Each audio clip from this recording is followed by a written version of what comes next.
Hello students, welcome to my channel exclusive geography. ২০২২ সালের মাধ্যমিকের যে ম্যাপ পয়েন্টিংগুলো এসেছিল, আজকে তোমাদের সেই ম্যাপ পয়েন্টিং নিয়ে আলোচনা করব।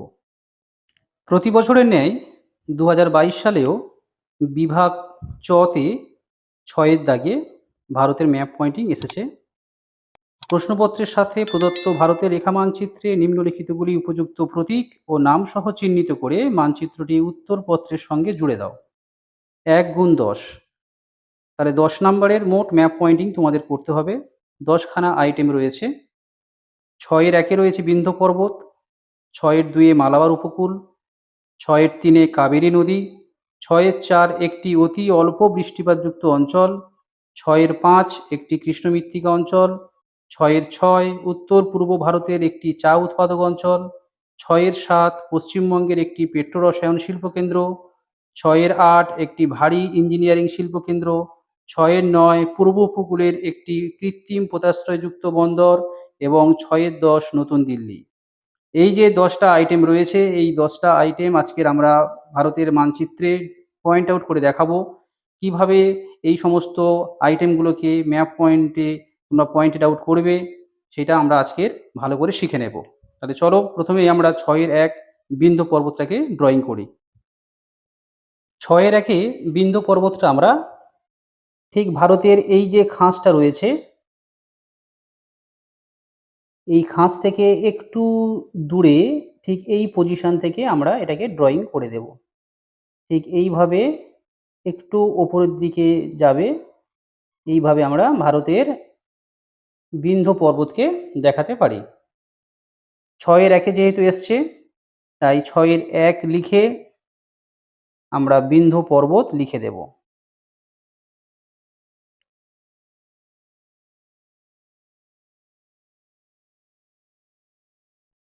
৬ এর ২ এ রয়েছে মালাবার উপকূল। ভারতের মালাবার উপকূল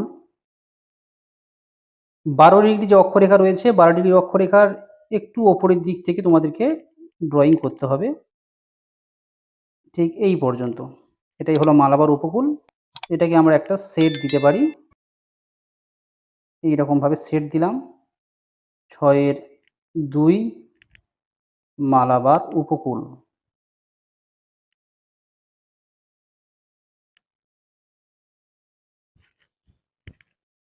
৬ এর ৩ এ রয়েছে কাবেরী নদী। ভারতের কাবেরী নদী ড্রয়িং করার সময় আমাদের এই খাঁজটাকে মনে রাখতে হবে। ঠিক এই খাঁজে কাবেরী নদীর মোহনা রয়েছে। প্রথমে এটাকে আমরা এইভাবে জুড়ে দেব। দিয়ে ঠিক এর মাঝখান থেকে এইভাবে বের করে ক্রমশ ওপরের দিকে এইভাবে বাঁকিয়ে দেব। দিয়ে নদী আঁকার সময় যেহেতু আমরা একটা তীর চিহ্ন ব্যবহার করতে হবে নদীর প্রবাহের দিক দেখানোর জন্য, সেটাকে দিলাম এবং এটাকে আমরা লিখে দেব ৬ এর ৩ কাবেরী নদী।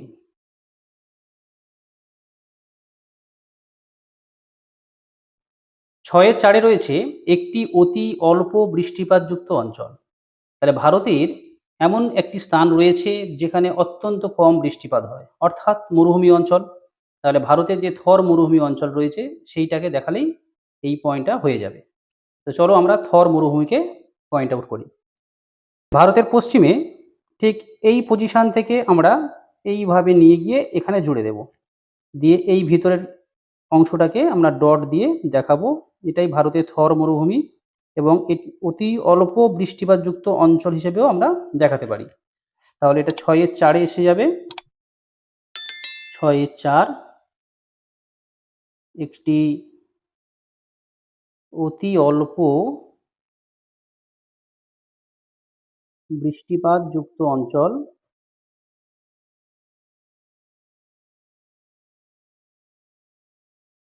ব্র্যাকেটে আমরা লিখে দেব থর মরুভূমি।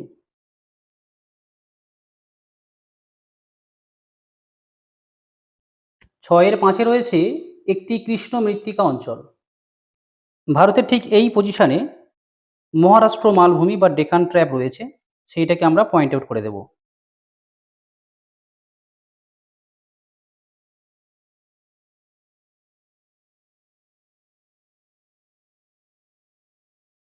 ঠিক এইভাবে পয়েন্ট আউট করলাম এবং এটাকে আমরা একটা সিম্বল দিয়ে দেখিয়ে দেব। ক্রস বলে একটা সিম্বল দিলাম।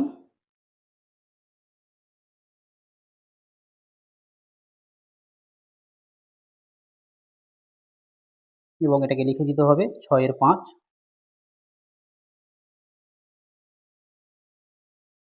কৃষ্ণ মৃত্তিকা অঞ্চল।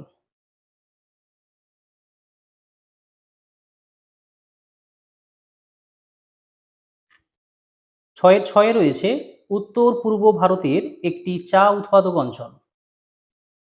উত্তর-পূর্ব ভারতের একটি চা উৎপাদক অঞ্চল আমরা আসামকে দেখাতে পারি। তো এই পজিশনটাকে আমরা একটু ইন্ডিকেট করলে হয়ে যাবে।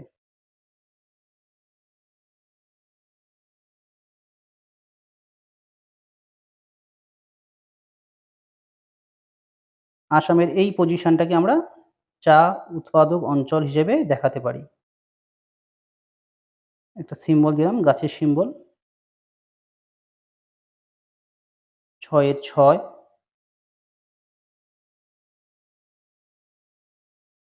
উত্তর-পূর্ব ভারতের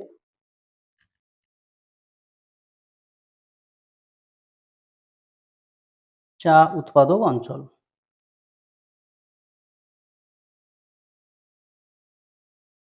ব্র্যাকেটে আমরা আসাম লিখে দিতে পারি।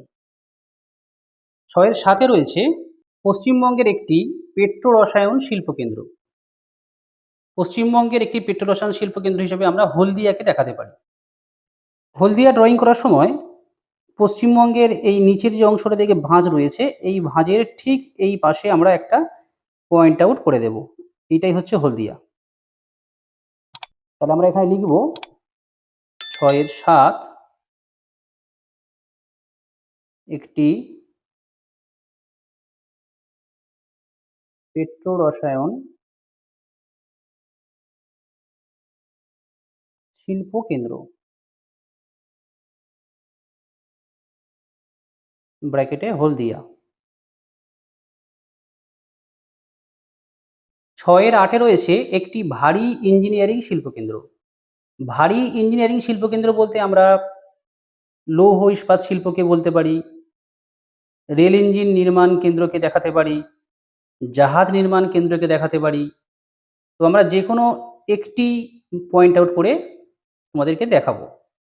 আমরা বিশাখাপত্তনমকে দেখাতে পারি। বিশাখাপত্তনম ঠিক এই ভাঁজ থেকে একটু ওপরের দিকে উঠে গেলে ঠিক এই পজিশনে বিশাখাপত্তনম রয়েছে। তো আমরা একটা ত্রিভুজ দিয়ে বিশাখাপত্তনমকে পয়েন্ট আউট করলাম এবং আমরা লিখে দেব ৬ এর ৮ ভারী ইঞ্জিনিয়ারিং শিল্প কেন্দ্র।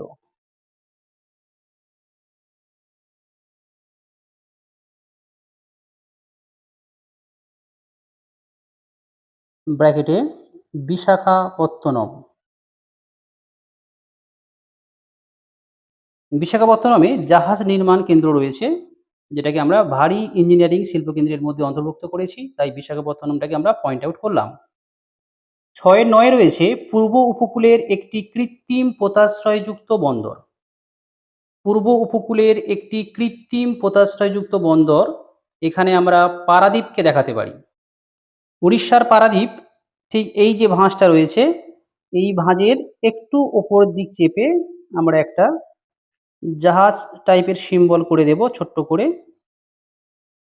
এবং আমরা লিখব এখানে ৬ এর ৯ পারাদ্বীপ।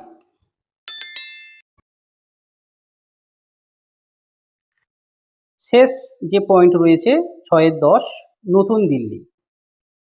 নতুন দিল্লি ড্রয়িং করার সময় ঠিক এই পজিশনটা তোমাদের খেয়াল রাখতে হবে। নেপালের যে বর্ডারটা রয়েছে, নেপালের বর্ডার থেকে একটু দূরে চলে আসবে এবং ভারতের ঠিক এই মাথার যে ভাঁজটা রয়েছে, এই ভাঁজের এই পয়েন্ট থেকে একদম নিচের যে পয়েন্ট রয়েছে দেখো, কন্যাকুমারিকা বলা হয় অন্তরীপ। ঠিক এই যে পজিশনটা রয়েছে, এই পজিশনটা এবং ভারতের মাথার এই পজিশনটা দুটোকে যদি আমি স্কেল দিয়ে যুক্ত করি, তাহলে ঠিক এখান থেকে একটা সরলরেখা যাবে। তো এই সরলরেখা বরাবর, সরলরেখার ঠিক ওপরেই নেপাল থেকে এই ডিসট্যান্সে তোমাদেরকে দিল্লিটাকে দেখাতে হবে। তাহলে দিল্লি যেহেতু রাজধানী অঞ্চল, তাই রাজধানী অঞ্চল বললে আমরা প্রথমে একটা গোল করে আর একটা গোল করে দেব। এইরকম সিম্বল ইউজ করব। ৬ এর ১০ আমরা লিখে দেব এখানে নতুন দিল্লি।